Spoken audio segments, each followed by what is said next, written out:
Hello students of class 11 উদস্থিতিবিদ্যা অধ্যায় এটা হচ্ছে ষষ্ঠ ভিডিও। এই ভিডিওতে একটা খুব গুরুত্বপূর্ণ টপিক আলোচনা করা হবে, সেটা হচ্ছে একদম পিওরলি থিওরিটিক্যাল টপিক। সেটা হচ্ছে প্লবক, বল এবং প্লবতা, এই সংক্রান্ত আলোচনা আমরা করব। তোমাদের বইতে 508 508 পেজ এবং 509 পেজে আংশিকভাবে রয়েছে। তো প্লবতা এবং প্লবক বল দুটোকেই একইভাবেই ধরা হয়, একই জিনিসই। তোমাদের কয়েকটা উদাহরণ দেবো আমি, সেখান থেকে তোমাদের ধারণা হবে যে প্লবতা সম্বন্ধে। তোমরা লক্ষ্য করেছো আংশিকভাবে কিংবা সম্পূর্ণভাবে কোনো প্রবাহীর মধ্যে, কোনো তরল কিংবা গ্যাসীয় পদার্থের মধ্যে যখন কোনো বস্তুকে, আমি কঠিন বস্তুই ধরছি, যখন কোনো কঠিন বস্তুকে তার মধ্যে আংশিকভাবে কিংবা সম্পূর্ণভাবে নিমজ্জিত করা হয়, তখন সে বস্তুটি কিন্তু হালকা মনে হয়। আমি একটা ছোট্ট উদাহরণ দিই। একটা ছোট্ট বালতির মধ্যে জল ভরে কোনো বড় পাত্রের মধ্যে জলের মতো কোনো তরল রেখে সেই বালতিটা তার মধ্যে যদি ডুবিয়ে দেওয়া হয়, বালতিটা কিন্তু হালকা মনে হয়। এটা আমরা আরো ভালো অনুভব করতে পারবো কুয়ো থেকে জল তোলার সময়। বালতিতে যখন কুয়োর জলের মধ্যে নিমজ্জিত অবস্থায় থাকে, তখন কিন্তু খুব দড়ি দিয়ে যখন টানা হয় তখন খুব হালকা মনে হয় তুলনামূলকভাবে। আর যখন জল পেরিয়ে চলে আসে বালতিতে, তখন কিন্তু ভারী মনে হয়। তাহলে এখান থেকে বুঝতেই পারছো যে নিমজ্জিত অবস্থায়, সে আংশিক হোক কি পূর্ণ নিমজ্জিত অবস্থায় হোক, বস্তু কিন্তু হালকা মনে হয়। ইভেন কলসিতে জল ভরে যদি অন্য কোনো বড় পাত্রের মধ্যে জল রেখে তার মধ্যে ডোবানো হয়, নিমজ্জিত করা হয়, তখন কিন্তু একই অনুভূতি আমরা পেয়ে থাকি। তাহলে এই জিনিসগুলো তোমরা কিন্তু লক্ষ্য করেছো। তাহলে প্লবতা কি না, কোনো বস্তুকে আংশিক বা সম্পূর্ণ নিমজ্জিত অবস্থায় রাখলে অন্য কোনো তরল কিংবা গ্যাসীয় পদার্থের মধ্যে, আমাদের বইতে তোমরা সংজ্ঞা অবশ্য দেখতে পাবে, দুটোই রয়েছে, তরল এবং গ্যাস দুটোই রয়েছে। তো তরল এবং গ্যাস ঊর্ধ্বমুখী বল প্রয়োগ করে। তাহলে এই যে বল প্রয়োগ করার প্রবণতা কিংবা এই যে ধর্ম, একেই আমরা বলে থাকি প্লবতা। তাহলে প্লবক বল কি হবে না, এই যে ঊর্ধ্বমুখী বল প্রয়োগ করছে তরল কিংবা গ্যাস, যখন বস্তুটা নিমজ্জিত থাকছে বস্তুর উপরে, এই ঊর্ধ্বমুখী বলটাই হচ্ছে প্লবক বল। তো আমাদের আলোচনায় প্লবতা এবং প্লবক বলকে আমরা একই হিসাবে ধরি, তাই তোমরা একটা সংজ্ঞা লিখলেই হবে। তাহলে প্লবক বল অর্থাৎ কি না, কোনো বস্তুকে তরল বা গ্যাসের মধ্যে আংশিক বা সম্পূর্ণ নিমজ্জিত করলে সেই তরল বা গ্যাস বস্তুর উপরে যে ঊর্ধ্বমুখী বল প্রয়োগ করে, সেটাই হচ্ছে প্লবক বল। আর এই ঊর্ধ্বমুখী বল প্রয়োগ করার জন্যই বস্তুটি হালকা মনে হয়। তোমরা জানো প্রত্যেকটা বস্তু তার ওজন রয়েছে, যেহেতু জি উপস্থিত রয়েছে, তাহলে W=mg। ওজন সব সময় উলম্ব ভাবে নিচের দিকে ক্রিয়া করে, আর প্লবক বল উপরের দিকে ক্রিয়া করে। তাহলে বুঝতে পারছো একটা লব্ধি বল ক্রিয়া করছে উপরের দিকে। সেই যে লব্ধি বল ক্রিয়া করছে উপরের দিকে, এর ফলস্বরূপ কি হচ্ছে না, বস্তু আপত ওজনের কিন্তু হ্রাস করছে। তার মানে কি, বস্তুর আপত ওজনটা কি হচ্ছে, যে প্রকৃত ওজন তার থেকে কিন্তু কম হয়ে যাচ্ছে, যেহেতু প্লবক বল উপরের দিকে ক্রিয়া করছে আর ওজন নিচের দিকে ক্রিয়া করছে, এই জন্য বস্তুটি হালকা মনে হয়। আমাদের এখন যেটা কাজ করতে হবে, এই যে লব্ধি ঘাত কিংবা ঊর্ধ্বঘাতের কথা বলছি, যেটা উপরের দিকে ক্রিয়া করছে, সেইটা কিন্তু কিসের জন্য এবং কেন, সেটা হচ্ছে এই আংশিক ভাবে নিমজ্জিত করার জন্য কিংবা সম্পূর্ণভাবে নিমজ্জিত করার জন্য। যদি আমরা নিমজ্জিত না করে বায়ুর মাধ্যমে রাখি, তাহলে কিন্তু আগে যা ওজন ছিল এখন তাই থাকবে, হালকা কিন্তু মনে হবে না। তো এই উদাহরণগুলো তোমরা নবম শ্রেণীতেও পড়েছো, আমি শুধু একবার মনে করালাম। আমাদের এখন আলোচনা যেটা বিষয়বস্তু হচ্ছে, যেহেতু আমি বলেছি প্লবক বলকেই আমরা প্লবতা হিসাবে ধরি কিংবা মনে করা হয়, যেহেতু একই জিনিস, আমাদের এখন কাজ হচ্ছে যখন কোন তরলের মধ্যে কোন বস্তুকে নিমজ্জিত করা হয়, সাপোজ একটা বড় বিকারের মধ্যে একটা কাঠের তৈরি কিংবা লোহার তৈরি কিছু একটা ঘনককে আমি নিমজ্জিত করলাম সম্পূর্ণভাবে, তখন প্লবক বল কিংবা প্লবতার মান কত হবে, অর্থাৎ সেই লব্ধি ঊর্ধ্বঘাতের মান কত হবে, সেটা আমরা প্রমাণ করে দেখবো। 9 তোমরা পড়েছো, এর মানটা হয় v × ρ × g। v হচ্ছে আয়তন, ρ হচ্ছে সেই তরলের ঘনত্ব, g হচ্ছে সেই স্থানে অভিকর্ষজ তরল। তো এইটা আমরা প্রমাণ করে এখন দেখব। তার জন্য আমরা কি করব না, একটা বড় এরকম একটা বিকার নিলাম, তার মধ্যে আমরা একটা ঘন, এটাকে একটু বড় ধরি যাতে করে তোমরা পরিষ্কার বুঝতে পারো, একটা বড় এরকম একটা, তার মধ্যে একটা ঘনক আছে। স্বাভাবিকভাবে এদের আমাকে নামকরণ করতে হবে, না তলগুলো চিনতে পারবো না। তাহলে এই তল যেটা রয়েছে এটার নাম দিতে হবে এবিসিডি। আমি বইতে যেরকম নাম আছে আমি ওইরকমই দিতে চাইছি, কিন্তু বইতে আবার এরকম নাম নেই। তো বইয়ের মতো আমি দেওয়ার চেষ্টা করছি যাতে করে তোমরা নিজেরা পড়াশোনায় কোনো সমস্যা না হয়। এ বি সি ডি, তো বইতে এরকমই নাম দেওয়া রয়েছে। তারপর কি ই এফ জি এইচ। তো তোমরা জানো ঘনকের মোট কতগুলো পৃষ্ঠতল থাকছে, তো 6টা থাকছে, মোট তল থাকছে। আর এই বিকারের মধ্যে যে তরল রাখা হয়েছে আমি ধরে নিচ্ছি তরল এরকম রাখা আছে, এরকম। তার মানে একটা নির্দিষ্ট উচ্চতা অবধি তরল কিন্তু রয়েছে।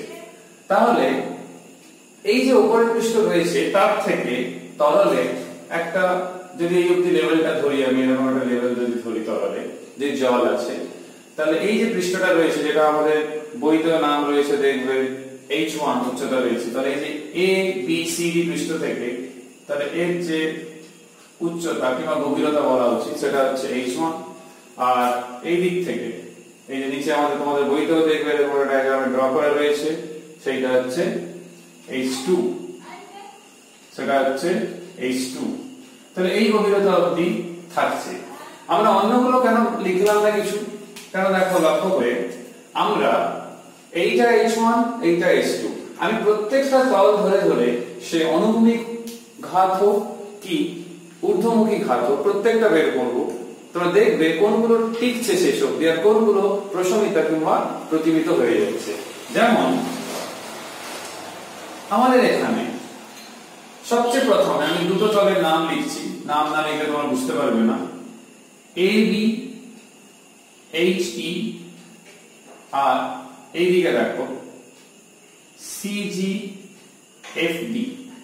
এই যে দুটো তল রয়েছে, দুটো এরকম উলম্ব তল রয়েছে, তাহলে তরল দ্বারা এদের দুজনের উপরে যে অনুভূমিক ঘাত বল প্রযুক্ত হচ্ছে সেটা দেখো সমান বিপরীত। তরল এইদিকে এই তলের উপর আর তার বিপরীত তলের উপর এই দিক থেকে, তাহলে প্রত্যেক এই দুটো তলই সমান গভীরতায় রয়েছে, তাহলে বুঝতেই পারছো সমান পরিমাণে চাপ প্রযুক্ত হচ্ছে। তাহলে এই ক্ষেত্রে সমান ও বিপরীত ঘাত প্রযুক্ত হচ্ছে দুটি তলে। তাহলে লব্ধি, তাহলে লব্ধি ঘাত কত হবে না, এই দুটি তলের জন্য লব্ধি ঘাত হবে 0। এই জন্য দেখো এটা লব্ধি ঘাত 0 লিখলাম আমি। একইভাবে তোমরা একটু ভেবে দেখো, এই দুটো তলের কথা হয়ে গেল, এইবারে আমরা এইদিকে দুটো তলের কথা ভাবা যায়। এই দুটো তল দেখলাম এখন, এবার এই দুটো তল মানে সামনের দিকে যেটা দেখতে পাচ্ছি মানে এ ডি ই এফ, তাহলে এ ডি ই এফ, আর ওইদিকে বি সি জি এইচ। এর ক্ষেত্রে লব্ধি ঘাত কিন্তু 0 হবে। কেন? তরল এদিক থেকে যে পরিমাণ ঘাত প্রয়োগ করছে, চাপ তো একই, গভীরতা সেন্স একই, এদিক থেকেও একই, তাহলে এই ক্ষেত্রেও লব্ধি ঘাত কিন্তু 0 হয়ে যাচ্ছে। কিন্তু এরকম দুটো তল রয়েছে, তোমরা যে মোট 6টার মধ্যে 4টে তো চলেই গেল, আর দুটো রয়েছে, তার মধ্যে একটা হচ্ছে এ বি সি ডি আর আরেকটা হচ্ছে এই ই এফ জি এইচ। ঠিক আছে, তাহলে এখানে লক্ষ্য করে দেখো এই দুটো তলে গভীরতা কিন্তু আলাদা, তাহলে ভিন্ন গভীরতা থাকার জন্য এই দুই ক্ষেত্রে চাপ আলাদা প্রয়োগ হচ্ছে, তাহলে তরল দ্বারা যে ঘাতটা প্রযুক্ত হচ্ছে সেটা সমান নয়, তাহলে একটা অসমান ঘাত এই দুই তলের উপরে ক্রিয়া করছে। এইটা আমাদের কিন্তু বের করতে হবে। তাহলে আমি যদি এবিসিডি তলের জন্য, ঠিক আছে, আমি যদি এই এবিসিডির জন্য এবিসিডি তলের জন্য যে প্রযুক্ত ঘাত কি ঘাত বল সেটা কথা হবে না। আমরা জানি H1 rho g, H1 rho g into বল যেহেতু তাহলে চাপ ইনটু ক্ষেত্রফল, তাহলে ঘনকের প্রত্যেকটি বাহুর দৈর্ঘ্য আমি L বললাম, তাহলে H1 rho g into L square. একইভাবে যদি আমি EFG তলের জন্য প্রযুক্ত ঘাত বল বের করি, তাহলে গভীরতা আলাদা জন্য চাপ আলাদা, কিন্তু পার্শ্বতলে কিংবা ঘনকের যে ক্ষেত্রফল প্রত্যেকটা তলে সেটা তো সেমই থাকছে, সেই L স্কয়ার। তাহলে লব্ধি ঘাত বল কত, যেটা তোমরা বইতেও দেখতে পাবে যে ক্রিয়াশীল ঊর্ধ্বমুখী লব্ধি ঘাত। কেন ঊর্ধ্বমুখী কথাটা আসছে না, দেখো এই দুটোর মধ্যে H2 এর মান বেশি H1 এর থেকে, স্বাভাবিক এটা বড় মান, তাহলে একটা নির্দিষ্ট মান দুটো বিয়োগ করে যেটা পাওয়া যাবে লব্ধি বল সেটা উপরের দিকে ক্রিয়া করছে। তাহলে আমরা বলতে পারি যে এই যে ঘনকটা রয়েছে, ঘনকটির উপর ক্রিয়াশীল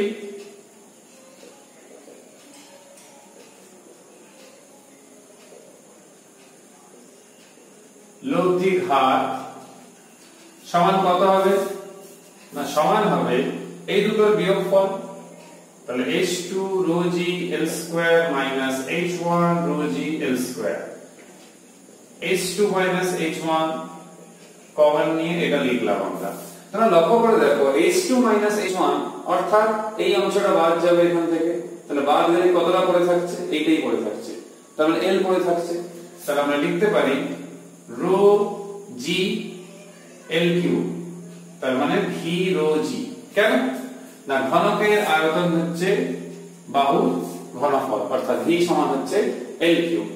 তার মানে যে পরিমাণ লব্ধি ঘাত প্রযুক্ত হচ্ছে সেটা হচ্ছে v rho g। তার মানে v rho g টা হচ্ছে ঘনক যতটা পরিমাণ তরলকে অপসারিত করেছে, যে স্থানটা সে দখল করেছে, তার মানে ঘনকের এইটাই হচ্ছে ঘনকের সম আয়তন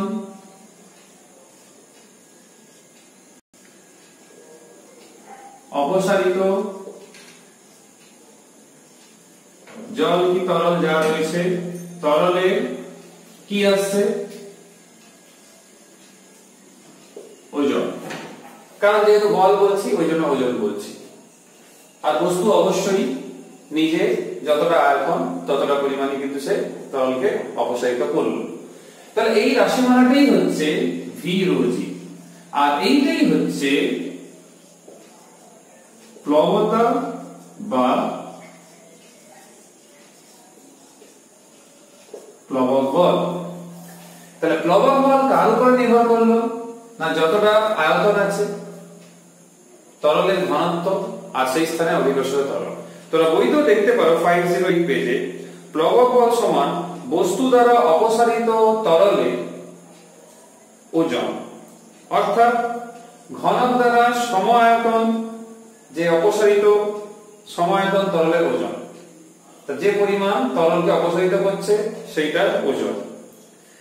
এইবারে এই যে অনুভব হলো এর জন্যই কিন্তু হালকা মনে হয়, কারণ এইটা উপর দিয়ে ক্রিয়া করছে আর বস্তু এইটা উপর দিয়ে ক্রিয়া করছে আর বস্তুর ওজন নিচে দিয়ে ক্রিয়া করছে, সেই লব্ধিটা হচ্ছে আহত ওজন। এই কথাটা দেখবে তোমাদের বইতে 508 পেজের নিচের দিকে লেখা রয়েছে। এবারে আংশিক কিংবা সম্পূর্ণভাবে নিমজ্জিত করার জন্য এটা হয়েছে। যদি আমরা আংশিক কিংবা সম্পূর্ণভাবে নিমজ্জিত কোনটাই না করি তাহলে সেই ক্ষেত্রে প্লবক বলের কথা আলোচনায় আসছে না। তোমরা এইটা মাথায় রাখবে। তাহলে ভি যেটা হচ্ছে, লক্ষ্য করে দেখো যেহেতু এখানে বস্তুর আয়তনের উপরে নির্ভর করছে এই প্লবতা, তাহলে বস্তুর বাহু দৈর্ঘ্য কি ডাইমেনশনের উপর নির্ভর করছে না। ডাইমেনশন আমি দৈর্ঘ্যের কথা বলছি কিংবা এল এর কথা বলছি, কারণ হচ্ছে ভি এর উপর নির্ভর করে যাচ্ছে, তার মধ্যে V equal to L cube থাকছে, তাহলে আলাদা করে এল এর কথা কিন্তু বলার প্রয়োজন নেই। তো এটা তোমার মাথায় রাখবে। 509 পেজের শুরুতে যেটা রয়েছে শর্ট প্রশ্নতে 1 মার্কসের লাগে, সেটা হচ্ছে প্লবক বলের বৈশিষ্ট্য। তো বৈশিষ্ট্যের মধ্যে আমি একটু আগেই যেটা বলেছি যে যে বস্তুকে আমরা নিমজ্জিত করেছি তার আয়তন। এবারে এই ক্ষেত্রে সম্পূর্ণ নিমজ্জিত করা হয়েছে, সেই জন্য টোটাল ভি এর কথাটা আমরা বলছি। যদি আংশিক নিমজ্জিত করা হয় সেই ক্ষেত্রে প্লবতা কিংবা প্লবক বল নির্ভর করবে যতটা অংশ নিমজ্জিত করা হয়েছে ততটা অংশেরই আয়তন। আর যদি সম্পূর্ণ হয় তাহলে পুরোটাই আয়তন। তো এটা তোমাদের খেয়াল রাখবে, আংশিক নিমজ্জন হয়েছে কি সম্পূর্ণ নিমজ্জিত হয়েছে, এটা মাথায় রাখবে। আর তার উপর নির্ভর করছে তরলের ঘনত্ব এবং অভিকর্ষীয় ত্বরণ। পয়েন্ট নাম্বার 2 যেটা এক্ষুনি বলেছি, প্লবতা কিংবা প্লবক বল বস্তুর ওজনের বিপরীত দিকে ক্রিয়া করে। তো এটা রয়েছে। নেক্সট কি না, কতটা গভীরে আছে নিমজ্জিত বস্তু তার উপরে কিন্তু প্লবতা নির্ভর করে না। তো এটা মাথায় রাখবে। নেক্সট হচ্ছে বস্তুর আয়তন যদি অপরিবর্তিত থাকে তখন সম্পূর্ণ নিমজ্জিত বস্তুর উপর ক্রিয়াশীল প্লবক বল আকার, সে কঠিন তরল গ্যাসীয় এই বিষয়ের উপর নির্ভর করে, মানে তার ভরের উপর নির্ভর করে না। তাহলে এটা হচ্ছে 4th পয়েন্ট। বস্তুর আয়তন অপরিবর্তিত যদি থাকে, বস্তুর আয়তন যদি পরিবর্তনশীল না হয় তাহলে কিন্তু কি হবে না, প্লবক বল তার আকার বা ভর তার উপরে নির্ভর করে না, শুধু আয়তনের উপর নির্ভর করছে, আকার কিংবা ভরের উপর নির্ভর করে না। আর যদি আংশিক নিমজ্জিত থাকে তখন আকারের উপরে নির্ভর না করলেও ভরের উপর কিন্তু নির্ভর করে, কতটা ভর আছে তার উপর নির্ভর করে। তাহলে সম্পূর্ণ নিমজ্জিত থাকলে আকার কিংবা ভরের উপর নির্ভর করে না, শর্ট প্রশ্নতে লাগবে। আর আংশিক নিমজ্জিত থাকলে কিন্তু তার ভরের উপর নির্ভর করে, কিন্তু আকারের উপরে কোনো ক্ষেত্রেই নির্ভরশীল নয়। এরপর দেখবে বলাই রয়েছে তরল ও বস্তু যদি ভারশূন্য অবস্থায় থাকে, যেরকম কৃত্রিম উপগ্রহের ক্ষেত্রে, তো সেই ক্ষেত্রে কিংবা অবাধে পতনশীল কোনো বস্তুর ক্ষেত্রে, শর্ট প্রশ্নতে রয়েছে কৃত্রিম উপগ্রহ কিংবা অবাধে পতনশীল বস্তুর ক্ষেত্রে, সেই ক্ষেত্রে আপাত ওজন শূন্য, যেহেতু লব্ধি প্রতিক্রিয়া সেখানে কিছু থাকে না, শূন্য থাকে, লব্ধি প্রতিক্রিয়া শূন্য হয়ে যায়। তো সেই ক্ষেত্রে আমাদের এই প্লবতা কিংবা প্লবক বল ক্রিয়া করে না। শর্ট প্রশ্নতে এমসিকিউ তো রয়েছে, এটা মাথায় রাখবে। সেই ক্ষেত্রে ক্রিয়া করে না যেখানে বস্তু ভারশূন্য অবস্থায় থাকে ইফেক্টিভলি কিংবা কার্যকরভাবে।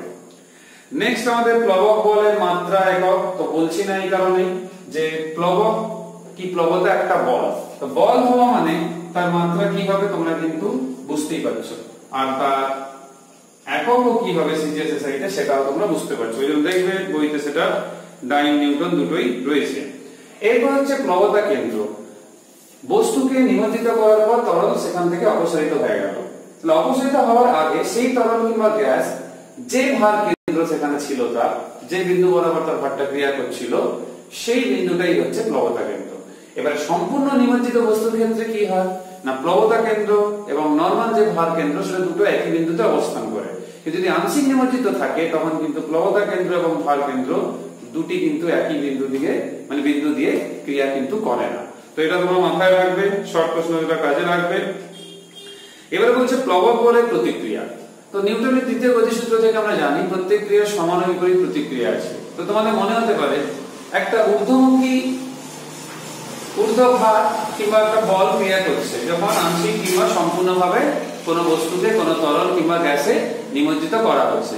তো এখান থেকে একটা প্রশ্ন আমাদের মনের মধ্যে জাগবে, তো তোমাদেরও নিশ্চয়ই জেগেছে যে নিউটনের সূত্র অনুসারে, তৃতীয় গতিসূত্র অনুসারে প্রত্যেক ক্রিয়ার সমান ও বিপরীত প্রতিক্রিয়া আছে। তো যখন এই ঊর্ধ্বভার কিংবা ঊর্ধ্বমুখী বল একটা ক্রিয়া করছে তার একটা প্রতিক্রিয়া বল নিচের দিকে ক্রিয়া করা উচিত। তো এটা কি সত্যি হয়? যেহেতু এটা একটা বাস্তব বল অবশ্যই এটা হবে। এটা একটা ছোট্ট এক্সপেরিমেন্ট বলি, আমরা সাধারণ তুলাযন্ত্র নেব, একটা ছোট্ট বিকার নেব, বিকারের মধ্যে জল রাখলাম, একটা ছোট্ট লোহার টুকরো নেব, তাকে সুতো দিয়ে বেঁধে, ধরো এটাকে যদি লোহার টুকরো ধরে থেকে ছোট একটা নিলাম, তাকে সুতো দিয়ে বেঁধে দেবো, বেঁধে দিয়ে এভাবে নিমজ্জিত করবো যাতে করে বিকারে যেন স্পর্শ না করে, না নিচে না সাইডে। তো নিমজ্জিত করলাম, নিমজ্জিত করার পর তোমরা দেখবে এরকম তো ছিল দুদিকের পাল্লা, তুলাপাত্রটা যেদিকে বিকারটা রাখা হয়েছে সেটা কিন্তু নিচের দিকে একটু, আর অনুভূমিক এরকম না থেকে নিচের দিকে একটু নেমে যাচ্ছে। কি করে নেমে গেল? তো নিশ্চিত প্রতিক্রিয়া বল ক্রিয়া করেছে, সেই প্রতিক্রিয়া বল ক্রিয়া করার জন্য এটা হয়ে থাকে। তো এটা মাথায় রাখবে, প্লবক বলেরও প্রতিক্রিয়া বল রয়েছে। এবারে এই ভিডিওর লাস্ট একটা আলোচনা, একটা গুরুত্বপূর্ণ আলোচনা, যে তরলে কোনো বস্তু নিমজ্জিত থাকলে তার আপাত ওজন কি হয় না, আমরা জানি হ্রাস পায়। এবার 1 নম্বরের প্রশ্ন যে কিভাবে আমরা ব্যাপারটাকে বোঝাবো। তো এটা বোঝানোর জন্য তোমরা এইভাবে আলোচনাটা করতে পারো, সেটা হচ্ছে বস্তুর প্রকৃত ওজন, মানে যেটা আমরা বায়ু মাধ্যমে পেয়ে থাকি, কারণ বায়ু সবসময় আমাদের মাধ্যম হিসাবে বিরাজমান, সে বায়ু মাধ্যমে বস্তুর প্রকৃত ওজন কত ছিল। না, বস্তুর প্রকৃত ওজন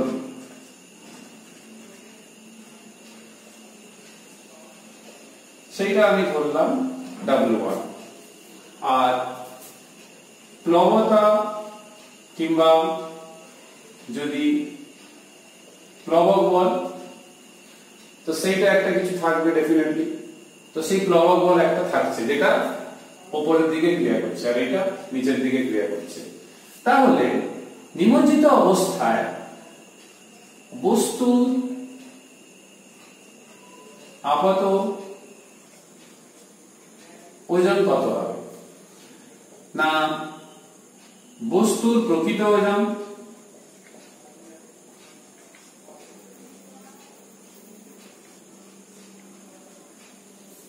মাইনাস প্লবক বল। তাহলে যদি প্লবতাকে আমি W2 ধরি, তাহলে W1 মাইনাস W2। তো তোমরা বুঝতেই পারছো W2 কোনো নেগেটিভ রাশি না, তার একটা ভ্যালু রয়েছে, যেহেতু নিমজ্জিত অবস্থায় রয়েছে, সে আংশিক শক্তি সম্পন্ন, একটা মান রয়েছে। তার মানে যদি এটা W পাওয়া যায়, তাহলে W ডেফিনেটলি কি হবে? না, লেস দ্যান W1 হবে, কারণ এইটা হচ্ছে পজিটিভ কিংবা ধনাত্মক রাশি। তার মানে এখান থেকে আমরা পরিষ্কার যে কোনো বস্তু যখন আংশিক কিংবা সম্পূর্ণভাবে নিমজ্জিত থাকে কোনো তরল কিংবা গ্যাসে, সেই ক্ষেত্রে তার আপাত ওজনের কিন্তু হ্রাস ঘটে। এইটাই দেখবে তোমাদের বইতে লেখা রয়েছে, এটা কিন্তু আমাদের মাথায় রাখতে হবে। তো বস্তুর আপাত ওজন অলওয়েজ প্রকৃত ওজন থেকে ছোট হয়। এই ভিডিওতে এই অবধি। এখানে পরিচ্ছেদ সংক্রান্ত প্রশ্নতে তোমরা প্রশ্ন পেয়ে যাবে, 5টা প্রশ্ন রয়েছে, 5টাই পড়বে। আগে অ্যানুয়াল এক্সামিনেশনে আসতো, এখান থেকে নিউমেরিক্যালসও রয়েছে। তো নিউমেরিক্যালস তো পরের ভিডিওতে যখন আমি আর্কিমিডিসের নীতি পড়াবো তখন কোন কোন অঙ্কগুলো দেখবে সেগুলো আমি পরে বলে দেবো পরের ভিডিওগুলোতে। এই ভিডিওতে এই অবধি, পরের ভিডিওতে দেখা হবে। তোমরা সবাই ভালো থেকো, ভালো করে পড়াশোনা করো। কারো কোনো বুঝতে অসুবিধা থাকলে কমেন্ট করে জানাবে। Till then, by.